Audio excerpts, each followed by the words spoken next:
Winx Club, you know that they did a reboot, and it was bad. Yep. I am a little bit speechless on a really bad sense. Yeah, in a really, really bad sense. I really don't think it was like a good thing at all, and I'm not even taking into account all the AI allegations. Like, even ignoring the AI part and whatever, it's the writing. Like, they're not even trying to make like a new generation. They're just trying like to copy paste probably what they did in the early 2000s, was it? I think it was around 2008. I know it was like at the end of 2010s. No, at the 20s. Early 20s, yeah. 20s? No, 2000s. Yeah, it was at the end of the 2000s. Yeah, but yeah, it's not like... I always go back to this example that it's like My Little Pony, because you can see all the generations and you can see that clearly they're the same universe. Mm-hmm. But each generation is meant for a different audience because generations need to change. Yeah. So, all of that to say, we are rewriting it. Yeah, because it sucks. Yeah, and in the previous chapter, I mentioned that I was working with my sister. Say hello. Hello. And now she is here because university is no longer killing her. Yes. Now but it will kill me in a couple weeks again. Weeks? Really? Yes, because I have to keep on working on my thesis. Oh, fuck. Yeah, thesis suck. Yeah. But anyways. Okay, so... for this chapter, it's gonna be a little different. The previous one, I talk about things we already had decided because I didn't have her here. But for this one, I want to show you a little bit how our creative process sounds like. This is what it sounds like. So if it is a little bit chaotic, sorry. Yeah, sorry, it is not what sorry. it is. It is what it is. It's the way we work. And usually, I'm not sure if it's gonna happen in this one, but I tend to go a little bit too overboard, and she brings me back. Yeah. You can't see her, but she's nodding. Yep. Okay, so, and one last thing, and I want to say this in front of her. If you don't send me the files with your characters, you're gonna be a cat. Okay, I'll try to draw something today. Okay, perfect. You people that are watching this video, tell me in the comments, did she give me the files? Or is she a cat? I mean, it's not that different for her real appearance, but... Yeah, that's true. Anyway, so far we have a few things planned out, but I think the one character that we have planned the least is Tecna. And like all the specialists, but from the main six, Tecna. Like, yeah, first we need to focus like on the girls and then we define their relationships. Yeah. So, Yeah. So, I've been thinking, you know how nowadays technology is such a rich people place? The richest people in the world have some sort of business in technology and nowadays AI and all that jazz. So I was thinking, what if Tecna comes from like a very wealthy family? Like a really, really wealthy family, and she managed to get like either a room for her own, something that not even Stella got, and or a whole apartment for her own. I think that like I like more the idea of her having her own room rather than an apartment, because proximity will make things easier in introducing her to the rest of the girls, but I don't know. But what type of like narrative purpose will her own space have? Because like she comes from the planet of technology. Yeah. If technology is everywhere, it's not as valuable as it will be like in our world, because like we don't have all the technology, like we don't have that robot that went to Mars or those electric cars. Like I know there's a couple like electric cars here in Colombia, but it's very rare, so that's what makes them so high class. But for example, if you go, I was watching a Jaden video last day, and she said that everyone had an electric car, so like just charging it, it's easier for them. Okay. So if you want to make her like I don't know if to say like a cheval or like a nepo baby, like a nepo baby or whatever, I don't think it will fit being based on technology, because yeah, she's the fairy of technology and whatever, but she's one of the fairies of technology. She's not the one fairy of the fairies of technology. Yeah, we're not making that mistake. No. It's an important detail. Yeah.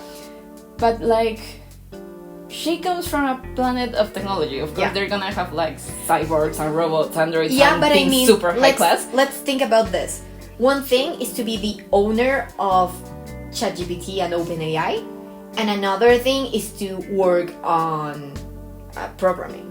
So I'm thinking that maybe she is that good because she comes from a family that it's like, it will be like the owners of ChatGPT or Microsoft or some sort of tech company kind of thing in a very competitive environment. So they are like the best from the best. Like all the best technology in the universe comes from that planet, from the planet she's from, because everyone there has a natural affinity to technology. But also like her family is particularly special in that because they are really good.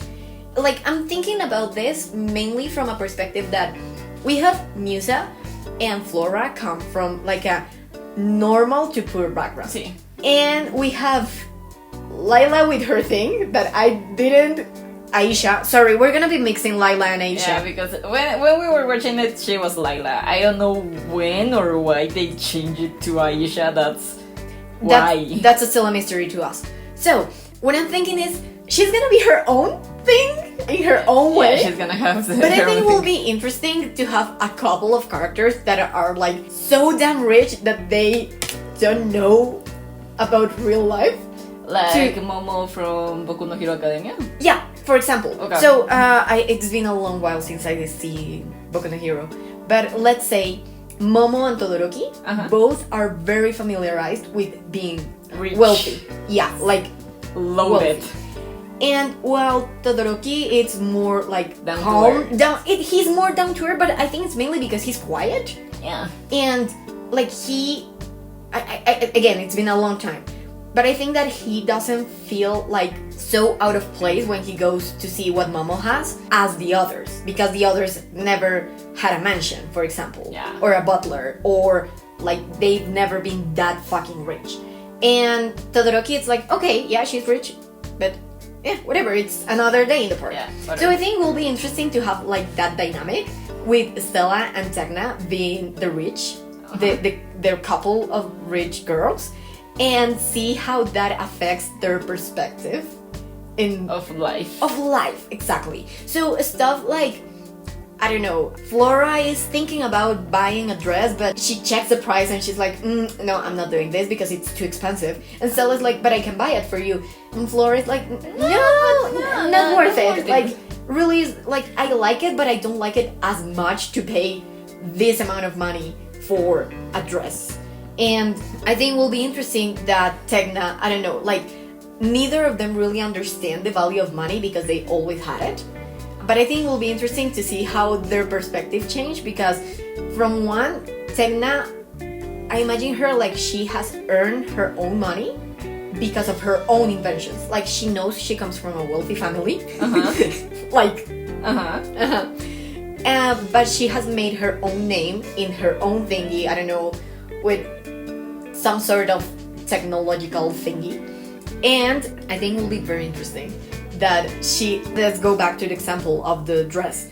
So Flora is like, no, I don't think it's worth it. And Tecna literally goes, but actually I kind of agree with you. This price is it's totally over the top because based on my scans, the sourcing, the materials should cost around this, the details should cost around this, and the designer is not as well known to justify this price. However, they are doing it for a big company, so they're like, she's making it from a way less emotional place, and from a place, and at the end of the day, she said like, but I can't really change the price, so whatever. I will. If you really like it, you should buy it. And Flora is like, I don't have the money. And the problem is not that I don't want it; it's that I can't have it. Yeah, it's a cute dress in this example. It's a cute black dress, but it costs like, I don't know, $3,000 or so. Exactly. I know it's like prom. I know it's important from people in the US, but I genuinely don't get the importance of prom. I honestly thought it was just an invention of teenage movies. But apparently it's something people actually do. Not gonna lie. I do not get why. Not gonna lie, same. Actually, you know what? In the original series, Bloom had this exact problem. In the original, Bloom wanted to buy a dress and she didn't have enough money, so she bought like a second-hand dress or something, and she redid it. Yeah. So we could even use something like that, to showcase like ingenuity and creativity and how Yeah. resourceful And, like, they can be. I don't know if you mentioned it previously, but the fact that Flora and Stella knew each other because like Flora's mom made like the decorations for the castle and things. Yeah. Flora will somehow get some of the crafty abilities. So Yeah, something that I can totally see is both Flora and her mother knowing how to sew and doing their own clothes because it's just cheaper. Like, that's way just cheaper. And when Flora sees like a very simple black dress and she's like, I like it, but it's $3,000, I'm not gonna pay $3,000 for this. Why would I pay so much? Then she goes to a thrift store and buys a very similar black dress, buys another dress that has, I don't know, some sort of floral pattern, and then mixes them. Like, we could do that, or even, I'm not sure, are we that set on not having bloom? I don't recall if we decided. we were discussing it because I personally think it's not necessary with the changes that we're doing, but you like bloom. So that's the thing. You're throwing me under the bus right there.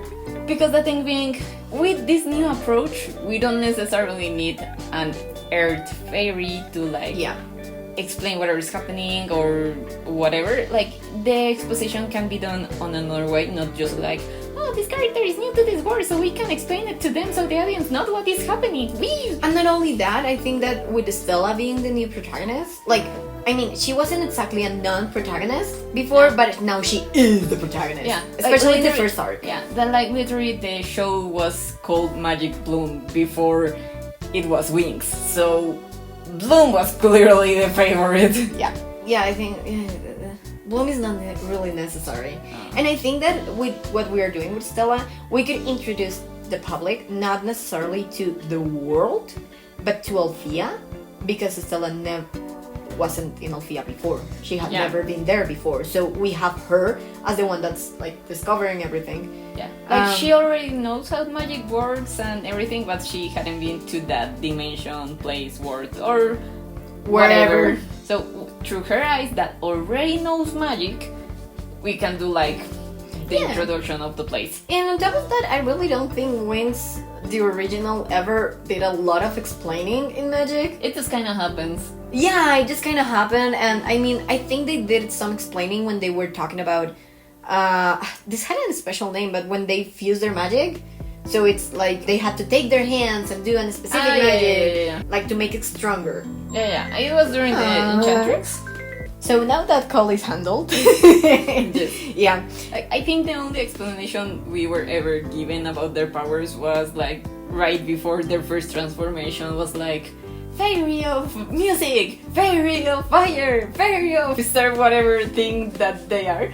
And their magic was like, I'll make this tree grow and then attack you. Something that I absolutely loved is that attacks that came from pretty much anyone that wasn't Flora were like throwing your hands and very aggressive like movements. Fireball. Yeah, and like aggressive movements, but with Flora, she was just like, she will blow on her hand and little shiny dust will fall, and then her plants will do the attacking, which I loved. But I don't know, like a lot of her attacks were blowing. Delicate. Yeah, they were really delicate. So Tecna is gonna be rich, or you're not totally sold?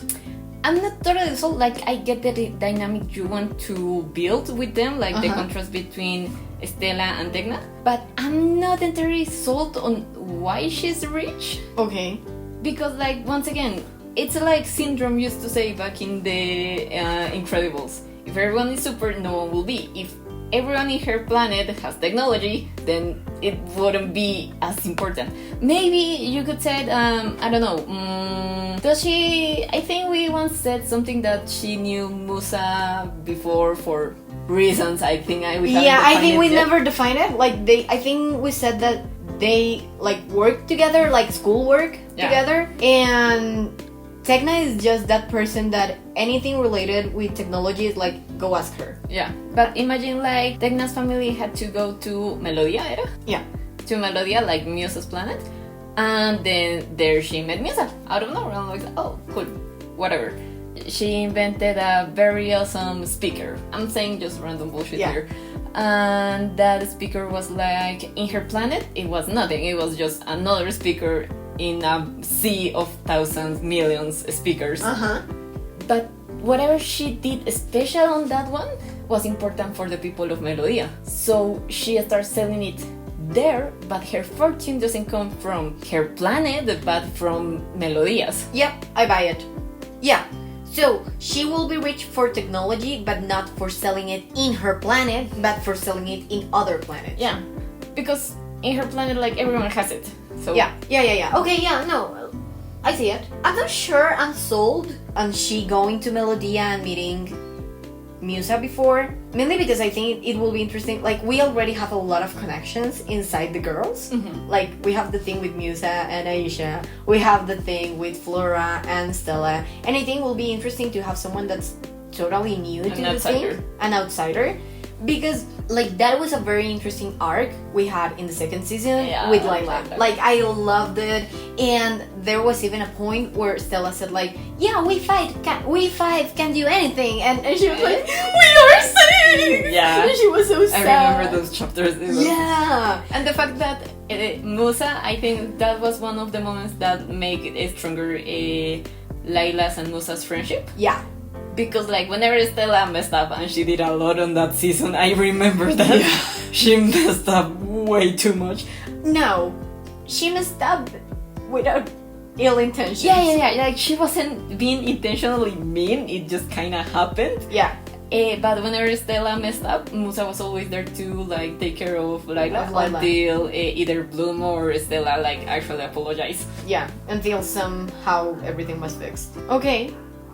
We could also say that she or her family, talking about Tecna, Tecna or her family, they did something, whatever. Like, I don't really think it's that relevant what they did, but they did something and sell it to another planet, and then they became rich. Yeah, like, mainly, like I say it mainly because, again, I imagine Tecna having her own room, and I don't think that's something that, like, you will need a lot of money to have your own room, and that one, and again the contrast between Stella and Tecna's way of seeing money. Like, I think Stella sees more from the perspective of someone that has always had it and knows will always have it. Yeah, like, she's not gonna lose her fortune. Nope. It's not gonna happen. She's never gonna lose her fortune. But Tecna sees it from a perspective of a business owner. Yeah. Of someone like that the one I was telling you yesterday about the Tastefully Yours, the K-drama I was watching on Netflix last about night. the girl that checked every single leaf and something like that. So, like, Dangshinemat. I don't know what you said. It's the name in Korean. Oh, okay. So yeah, I think like we could make Tecna rich. Yeah, it could be. But the thing being, if she's making her own money, of course she's not like gonna be so down to earth because she has like millions. Yeah. But she knows the value of money. Yeah. Like, I like that. Exactly, that's like, I think, the biggest difference that we can make with them too. Yeah. One that knows the value of money and one that knows the value of things. Yeah. Because those are different things. Yeah. Those are very different things. So let's say, again, I'm going back to the dress thingy. And even, I think it even applied with this microphone. Yeah. Just like little fun fact, I bought a microphone. It was very cheap, and therefore it was really bad. But it survived like a year, maybe? I mean, it was never that good to begin with, but like today while setting this thing up to record, it just broke. It almost fell over her computer. Yeah. It was fun.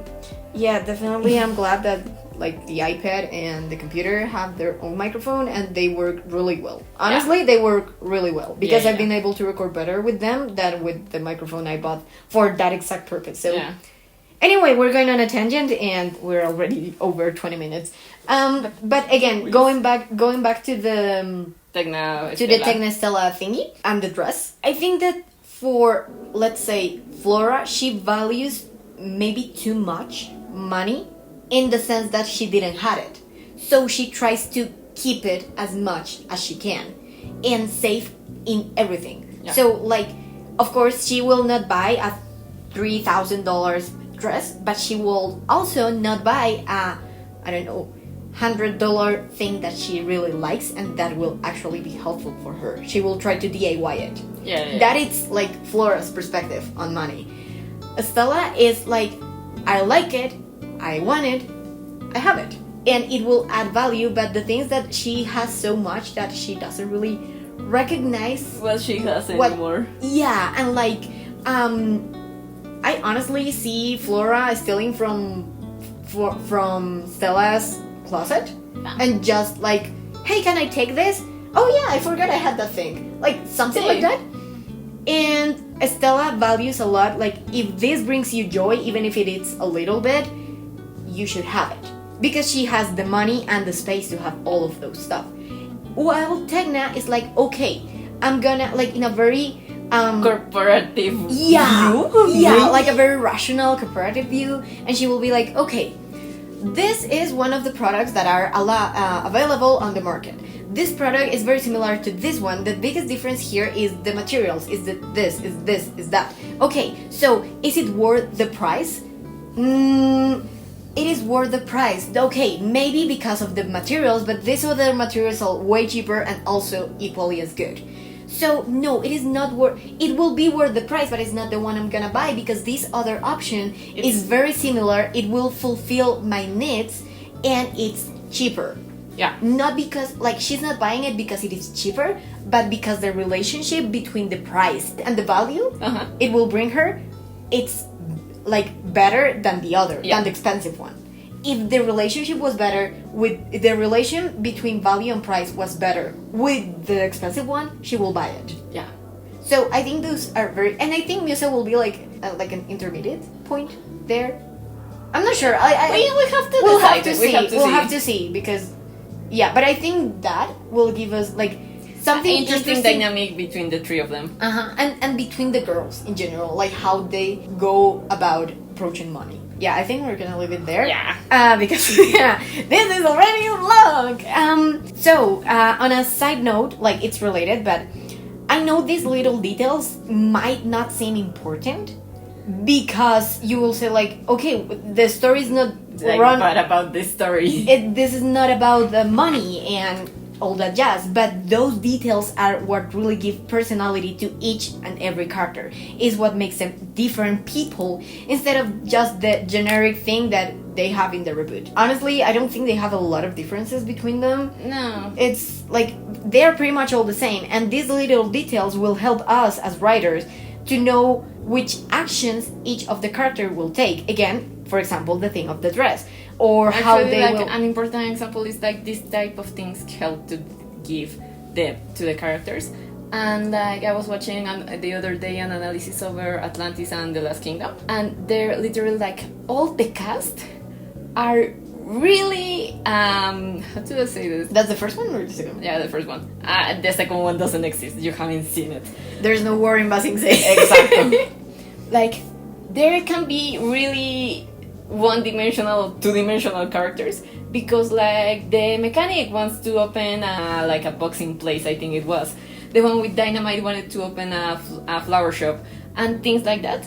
But it might sound silly and we don't like actually see those things later on the movie, but thanks to that we can see them acting differently. Yeah, you see not only their purpose, like moving forward, but also their background. Yes. For example, I forgot that the mole, the one that like the Dix. Dix, yeah. That's the name. No. The name was Mole, but the word I think you're looking for is okay, digging. yeah. The one that like digging on Earth. I'm gonna call him Mole. I'm not sure what the name was in the English version. We saw it in Spanish, so yeah, whatever. I prefer the sub in the dub scene in Spanish. Honestly, I saw the movie in English and it's like, nah, le hace falta esencia. Sí, el doblaje latino es muy bueno. Anyway, we can see that he's passionate about Earth. Like every little thing about Earth. And if you think about it, it will make sense that he was also like he wanted to be a florist because earth and flowers are really related, earth and plants are really related, and he can be like, okay, if I add this amount of this chemical to the earth, it will be better for the roses, but it will damage the jacarandas or whatever. Yeah. And that it's really important when you are making a character. What kind of quirks do they have? What kind of little mannerisms? What's their way of thinking? And again, in this particular case, we focused on the economical part because that was like the proposal I brought here. Sometimes we focus on other stuff. Sometimes we actually like start writing the story. Yeah. But for now, we're making the basis for the characters. To like actually understand their dynamic and how their dynamic will react to what we'll write eventually. Exactly. So if you're writing a story, and I think it's very important that you have your characters, especially if the story is character driven, that I think that's what we try to do the most. Like our stories tend to be very character driven.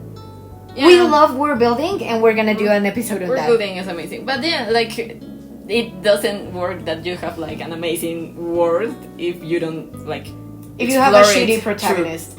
The characters, yeah. Yeah. True. So yeah, I think that will be all for this episode. If you wanna check other stuff that we kind of, in big air quotes, we established about what we're gonna do with the rewriting, you can check the previous episode, and if you come from the future, you can check the next one. And I'll see you. Bye bye. Do you wanna say bye? Nah. You're not gonna say bye? Nah. You already said bye. But you can say bye too. Bye. Te amo.